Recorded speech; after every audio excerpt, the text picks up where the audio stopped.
ឃើញស្វាមួយហ្វូងកំពុងពាក់មួកគាត់រើសដំដីគប់ស្វាទាំងនោះស្វាបេះផ្លែឈើគប់វិញ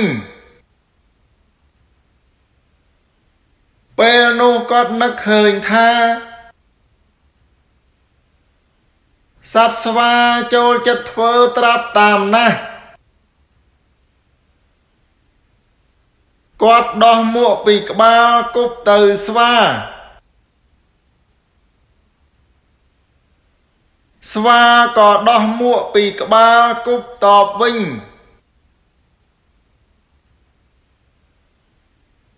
គាត់រើសមួកទាំងអស់រួចធ្វើដំណើរបន្តទៅទៀត